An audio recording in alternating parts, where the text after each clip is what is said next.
massive blackout has struck at the very heart of Russia. Moscow, the city that once prided itself on power and control, has been plunged into darkness. Thousands of residents are without electricity, heating, or water, while chaos spreads across the capital's neighborhoods. Emergency generators can't cope, elevators are shutting down, and people are charging their phones in cars just to stay connected. As authorities scramble to explain what happened, it's becoming clear the system is failing from within. And while the Kremlin tries to hide the scale of the crisis, the lights are going out, not just in Moscow but across Russia. What really caused this collapse? Meanwhile, Putin's grip on his generals may finally be slipping. That trust is collapsing and new purges could begin any moment. Even the state's loyal propagandist sounds shaken as fear and suspicion spread through Putin's inner circle. What's really happening behind the Kremlin walls, and could this be the start of a historic shift in Russia's leadership? Let's talk about it. Hello, this is Ukraine Today. I'm Maria Farafonova, and here are the latest news.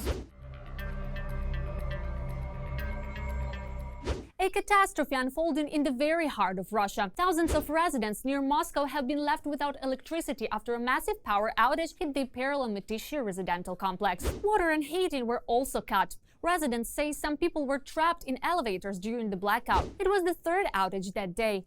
Preliminary reports point to a cable damage during maintenance work. Generators were brought to several buildings, but their capacity was clearly insufficient and people were charging their phones in cars. This is the third outage in just one day, and the worst one yet.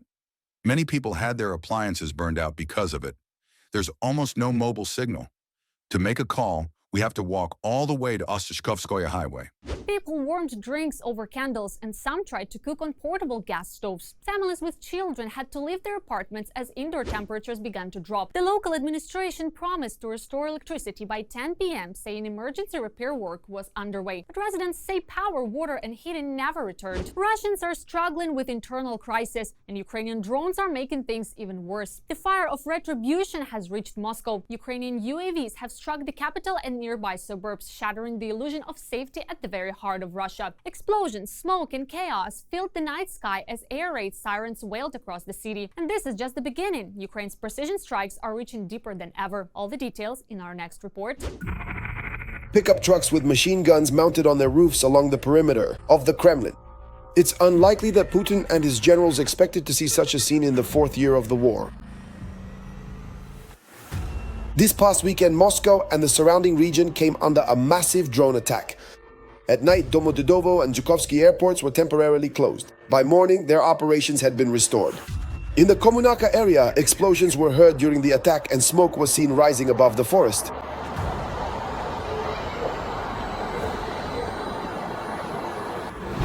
All night, Moscow Mayor Sobyanin wrote in his Telegram channel about drones being shot down. Other Russian public channels also reported on the large-scale drone attack. The AFU are trying to launch a massive attack on Moscow and the region. Within a couple of hours, 14 drones heading for the capital were destroyed. Explosions in the sky were heard in Domodedovo, Podolsk, Dubna, Ramenskoye, Kommunarka, Troitsk, and Kolomna. At Zhukovsky and Domodedovo airports, 5 flights were cancelled and 6 were rescheduled. Restrictions on departures and arrivals have been introduced. In the Moscow region, a massive fire broke out at the Serpukhov oil depot as a result of drone strikes. The Russian Ministry of Defense reported that nearly 200 attack UAVs were shot down overnight.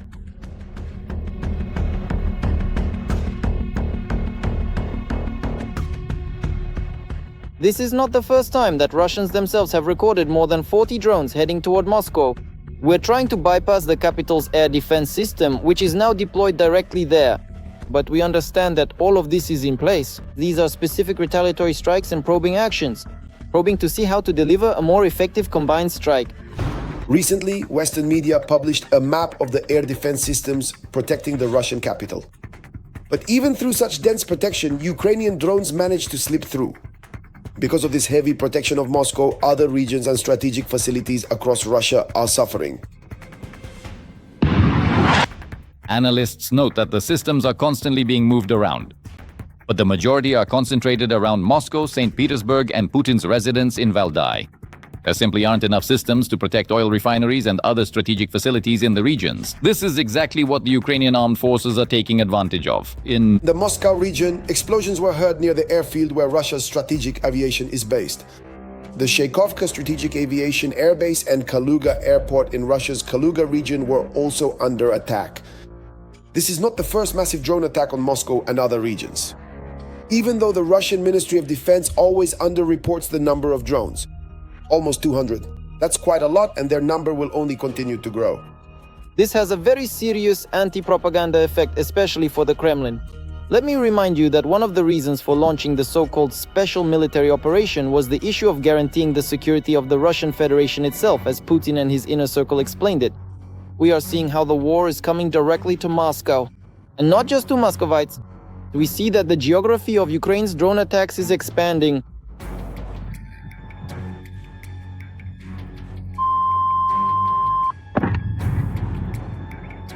Before the start of the so-called special military operation, drones did not terrorize ordinary Russians, let alone Muscovites.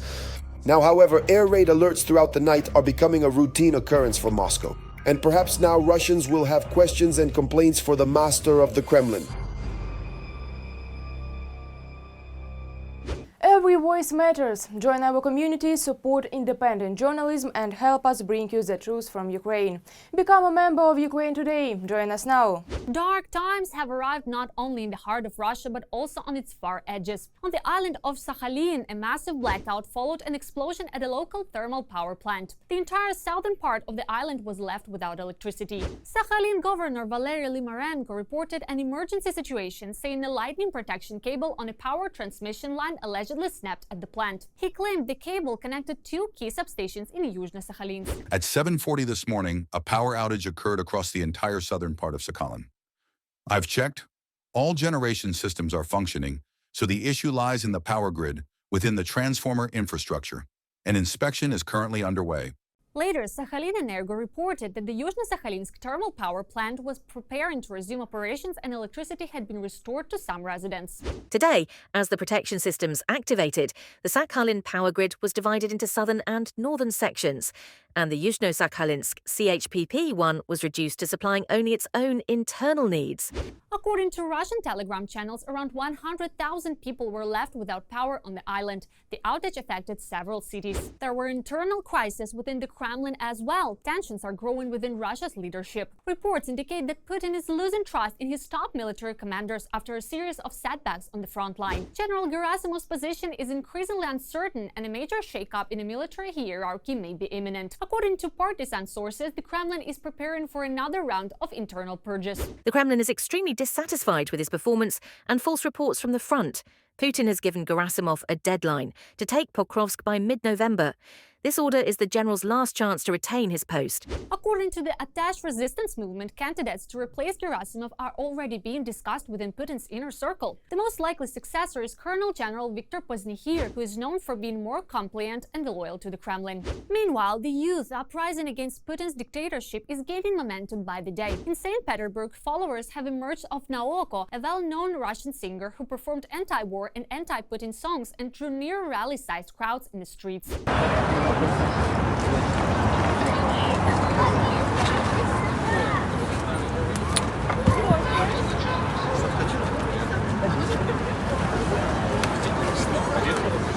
The concert was interrupted by police. At least 3 musicians were detained and are being taken to the first police station. Local authorities are growing uneasy as new reports spread quickly. The news is reaching Putin, pro-war channels are becoming anxious, and even state propagandists are starting to sound concerned. It's astounding how afraid Russian authorities are of children and words. It seems Putin is now gripped by fear and uncertainty. The Kremlin is under growing pressure, and the longtime ruler who once appeared untouchable now sees conspiracies everywhere. His allies are distancing themselves, generals are quietly discussing his possible removal, and members of the elite are preparing for change. Inside the Kremlin, tensions are rising. Putin has ordered new inspections and internal purges in an attempt to restore control, but many believe it may already be too late. Is this the beginning of the end for Russia's long-standing leader? More on this in our next report. For almost a quarter of a century, Vladimir Putin has been building a system of personal power in Russia, a totalitarian state where any dissent is punished and fear is the glue that holds the regime together. But today, this monolith is beginning to crack. The Russian dictator is in a panic, afraid of losing his grip on Russia. As the Telegraph writes, the bunker dweller carefully protects his regime from any threats. Recently, the FSB accused Mikhail Khodorkovsky and 22 other members of the Russian anti-war committee of preparing a coup d'etat. According to the security service, the organization is allegedly planning a violent seizure of power and the overthrow of the constitutional order. This tells us that the Kremlin is paranoid. Putin is searching for enemies in an attempt to strengthen his regime. John Herbst, Senior Director of the Eurasia Center at the Atlantic Council and former US Ambassador to Ukraine. After spending 10 years in a Siberian prison, Khodorkovsky was released in 2013 and fled to Europe, where in 2022 he founded the Anti-War Committee. In an interview with The Telegraph, he stated that the FSB's accusations are a reflection of the Kremlin's fear of the future and the issue of the transfer of power. What do we have in Russia? A prime minister whom no one elected, but who was appointed by Putin. Courts appointed by Putin. A parliament whose seats were filled as a result of fraudulent elections and in whose legitimacy no one believes. Mikhail Khodorkovsky, Russian entrepreneur and publicist. They couldn't care less about the liberals who fled after being neutered. They're not afraid, not in the slightest. They're afraid of each other. Of the same kind of predators. Those who circle around you, smile in your face every day, and swear loyalty. Those are the ones who can do something. And Putin knows this perfectly well. And Prigozhin's mutiny, even if it was staged, clearly showed that no one is going to defend him. Neither the National Guard, nor the police, nor the rank and file, nor the generals. No one cares, no one gives a damn. And that's why Putin is afraid. And indeed, fear becomes the key word. The dictator is cornered and the economic situation only heightens the anxiety. Russia's Minister of Economy Maxim Reshetnikov has admitted the country is on the verge of a recession. The banking system is suffocating under the debts of defense enterprises. According to Harvard analyst Craig Kennedy, $190 billion in loans have been issued to defense industry companies without guarantees. And now this bubble could burst at any moment. Moreover, Ukrainian drones have destroyed more than half of Russia's oil refineries, forcing the country into huge lines at gas stations and causing a fuel shortage. And new sanctions from across the ocean have only intensified the blow. Donald Trump imposed the most painful restrictions since the beginning of the war. The giants Rosneft and Lukoil have come under attack. Now China and India are reducing their purchases of Russian oil. Almost 3 million barrels per day are at risk, and along with them, half of the Kremlin's revenues. But Putin fears not only internal threats, but external ones as well. The dictator is pulling more and more air defense systems toward the Kremlin. There are already 5 layers of defense around the capital. Panzer, S-300 and SE-400 systems are being brought in from all regions. What do you think about the latest events? Share your opinion in the comments, like the video, and stay informed about the main headlines. More to come.